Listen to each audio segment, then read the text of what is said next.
Over the last few years, Disney has been slowly removing interactives around Walt Disney World.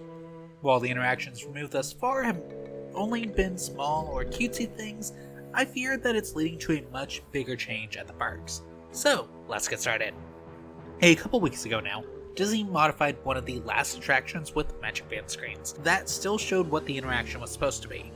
These were the screens in the final indoor room of the queue at Expedition Everest at Animal Kingdom. Previously, the screens would show some fake travel reviews, with the idea being that guest names were going to replace the filler data like JSlack. Now they're showing a safety spiel, which works, but honestly I've never felt like I've stood long enough that I'd ever be able to watch the full video without intentionally standing aside. And Everest is my favorite ride attack. This is not going to be something that people are fully viewing. I guarantee it. This is just the latest in a growing list of removals. Back in 2021, Disney had an issue with how the Magic Band screens accessed the computers, and now they've slowly been removing those. The affected rides were Star Tours, Small World, Rock and Roller Coaster, Expedition Everest, and Mission Space. While I have heard that they supposedly fixed some of those for brief periods of time, the only one that came back for a significant amount of time was Small World for about a year, which has since been replaced with a Rainbow Magic Band Plus effect. Meanwhile, the screens that haven't been covered up with signs have been slowly changed to remove the Beast Show that would have been used during issues with the Magic Band effect. What I've talked about so far has been removal mainly through the modification of the screens that used to interact with Magic Bands. However, they're also not fixing the interactive attractions that break, like Pirate's Adventure and Magic Kingdom. One of those paths has been broken basically since I started tracking the Magic Band Plus effects back in 2023. Unfortunately, it's one of those things that's so far down the list of problems around property that it is more likely that the whole activity will be removed before any of the issues are actually fixed. Let's also remember, for the 2025 Christmas tree stroll at Disney Springs, Disney actually massively scaled back on the trees that could use the Magic Band Plus. In 2023 and 2024, there were multiple light-up effects, multiple physical reactions, and the World of Disney windows as a 2024 exclusive. For the 2025 stroll, there were only 5 trees with effects, with none of the new trees or returning trees from 22-23 getting effects at all. They finally had a tree based on Fantasia, and they didn't bother giving Sorcerer Mickey based effects for it. And he's arguably the most popular version of Mickey around property. That's why they still sell the Sorcerer's hats, even though Fantasia is, well, Fantasia. I'm fully aware Galactic Bounty Hunters was added in July 22, and DuckTales World Showcase was added in December 2022, so those are arguments against this. However, let's read that back. July 2022 and December 2022, which means we're nearly 4 years since Disney last added a new full-scale interactive at Walt Disney World. Sure, Disneyland got the Magic Band Plus Scavenger Hunt for their 70th anniversary, and the Disney Treasure and Disney Destiny got Haunted Mansion Happy Hunt, but none of those seem to have actually helped convince guests to buy the Magic Band Plus, which is what Disney actually cares about. In fact, from what I've been hearing, Disneyland has cut back on the Magic Band Plus designs that are available to purchase around Disneyland Resort. Not only that, but they've reportedly shrunk the space for the available designs as well, which we're also kind of seeing here at Disney World. Ultimately, I think that's where the interactives are at. Disney is looking to pinch pennies wherever they can, which means old ones aren't going to get fixed. We're almost into summer, and I've yet to see a new Magic Band Plus effect on property. Now, to be fair, there is a decent chance one shows up for Big Thunder or Rock and Roller Coaster, but there's plenty of attractions that could have received new effects that just haven't. And we've also had stuff removed, like the Space Ranger spin effect.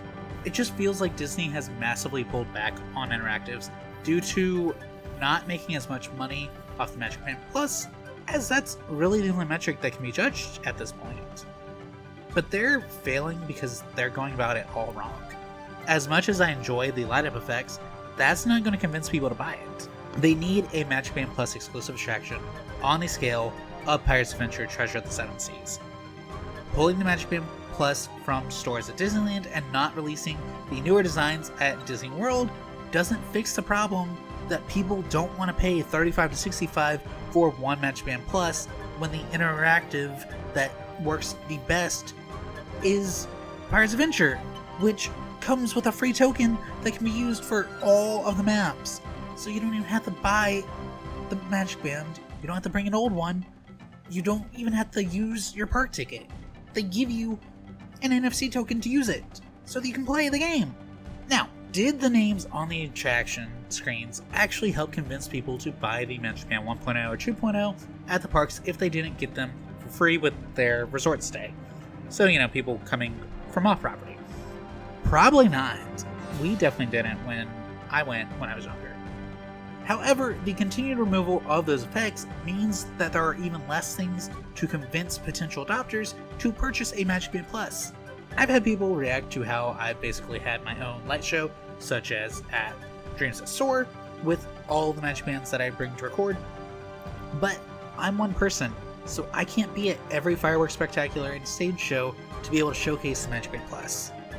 I've been asking for a proper new interactive attraction for quite some time now, and I just don't think Disney is going to do one at Disney World unless they reach a point where the Magic Band Plus is selling so poorly that it's on the same level as Disneyland is currently experiencing. And the fact that they know what the issue with the old screens is and refuse to allocate any budget to fix that problem is kind of insane to me. It makes sense from a business standpoint, but just fix the problems. Especially since they had Small World screens working for about a year, which means they had a solution. Functional. I don't get it. I've been focusing on the Magic Band Interactives the whole time, though. There's another interactive route that Disney has been pretty much ignoring for years now. The Play Disney app. An app that was supposed to get a digital avatar for the parks. An app that doesn't work at Art of Animation anymore, despite the fact that it says it does. And an app that basically only has remnants of the physical sides of the games, as Disney doesn't even sell the pins that were associated with the attraction games anymore. As I mentioned before, DuckTales World Showcase Adventure is the big thing here. Soarin' does have Play Disney functionality as well, but I fear with all the other Q interactives being removed, it's only a matter of time before Soarin's quiz game is removed as well. This video isn't about the way Disney has changed the majority of queues to cram in more people and get them to continue moving, but it bears mentioning as a lot of the queues did previously have some form of interaction, and those have been removed over the years. Disney's removal of various forms of interactions in the parks over the years is not good, and I sincerely hope that they decide to start doing more interactions, as Universal is going to surpass them with this, and will likely pull in some of the systems engineers and other cast members that know how these interactives work. Look at all of the stuff in Super Nintendo World, look at stuff in Harry Potter. Those are interactive attractions that are toe-to-toe with Pirates Adventure. Disney needs something that is going to sell the Magic Band Plus and convince them it's on the same level as Power Band and the Harry Potter ones. Also, I'm not going to delve deep into this, but Disney has been laying people off and then bringing in contract workers for these exact same jobs that they're laying people off for. So we're losing a lot of the knowledge base here because there's so many people that work at Disney for basically their entire career, and you're just laying them off. Disney, you gotta stop. Thank you so very much for watching. I got to work hands-on with some of the interactives at the parks and the cruise line during my time at Disney, so seeing so many of them being removed hasn't been sitting well with me. This video was actually supposed to go up the week that I learned the screens at Everest had been swapped to the safety video, but life's been pretty busy lately. It's kind of worked out though, as I've gotten time to gather my thoughts about all of the interactives. Putting it into words is kind of hard though, because I enjoy the interactives. I don't think the theme parks need to not have them. These interactives are why I had my professional internship at Disney, so it hits a bit close to home, as I wouldn't be where I am in my career without that job. So I'm going to do what I can to continue supporting the teams that create the interactives around the parks and the cruise line, all the locations, right? And I massively encourage anyone that's made it this far in the video to do the same. Anyways, thanks again, and I'll see you real soon. Bye!